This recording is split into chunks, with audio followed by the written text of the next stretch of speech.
അങ്ങനെ ഇപ്പോൾ സ്പെയിന് പോയേക്കാൻ തോന്നി. വിളിച്ചപ്പോൾ അധികം ആൾക്കാരൊന്നും ഫ്രീ ഇല്ല. 2 കൂട്ടുകാരെയും കൂട്ടി നേരെ സ്പെയിനിലേക്ക് വിട്ടു. ചെന്നപ്പോൾ രാത്രിയായി. ഒരു ബീർ കുടിച്ച് നേരെ പബ്ബിലേക്ക് കയറി. കുഴപ്പമുണ്ടായില്ല. നല്ല ആംബിയൻസ് ആയിരുന്നു. വെളുപ്പാങ്കലായി അവിടെ നിന്ന് ഇറങ്ങിയപ്പോൾ പിറ്റേ ദിവസം രാവിലെ വലിയ പ്ലാനിംഗ് ഒന്നുമില്ലാത്ത ട്രിപ്പ് ആയതുകൊണ്ട് ഞങ്ങൾ നേരെ ഒരു പാലസിലേക്ക് പോയി. ആദ്യം കണ്ടപ്പോൾ ഒരു ബാഹുബലിയുടെ സെറ്റ് പോലെയൊക്കെ തോന്നിയെങ്കിലും നല്ല രസമുണ്ടായിരുന്നു കേട്ടോ. പക്ഷേ ഒത്തിരി ക്രൗഡഡ് ആയിരുന്നു. യൂറോപ്പിൽ സമ്മറിൻ്റെ സ്റ്റാർട്ടിങ് ആയതുകൊണ്ട് തന്നെ പല രാജ്യങ്ങളിൽ നിന്നും ആൾക്കാർ വിസിറ്റ് ചെയ്യേണ്ടായിരുന്നു. സമ്മറായി കഴിഞ്ഞ് കഴിഞ്ഞാൽ പോർച്ചുഗൽ, സ്പെയിൻ എന്നീ രാജ്യങ്ങളിലൊക്കെ മറ്റുള്ള സ്കാൻഡിനേവിയൻ കൺട്രീസിൽ നിന്നുള്ള ആൾക്കാരുടെ വരവ് ഒത്തിരി കൂടുതലാണ്. കാരണം ഒത്തിരി സണ്ണി ആയതുകൊണ്ട് സ്കാൻഡിനേവിയൻസ് ഒത്തിരി ഇഷ്ടപ്പെടുന്ന കൺട്രീസാണ് ഈ പോർച്ചുഗലും സ്പെയിനൊക്കെ. അത് മാത്രമല്ല മറ്റുള്ള യൂറോപ്യൻ കൺട്രീസിനെ അപേക്ഷിച്ചിട്ട് സ്പെയിനും പോർച്ചുഗലെല്ലാം വളരെ എക്സ്പെൻസ് കുറവുള്ള രാജ്യങ്ങളാണ്. കൊട്ടാരം ചുറ്റി കണ്ടിറങ്ങിയപ്പോഴത്തേന് ഏകദേശം ഒരു ഉച്ചയായിട്ടോ.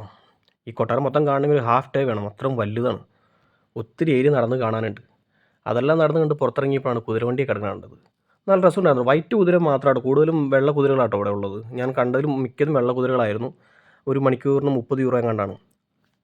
നല്ല വെയിലായതുകൊണ്ട് തന്നെ ദാഹം തീർക്കാൻ ബാറിൽ കയറി. അത് കഴിഞ്ഞ് ഫുഡ് കഴിക്കാൻ ഹോട്ടലിലും.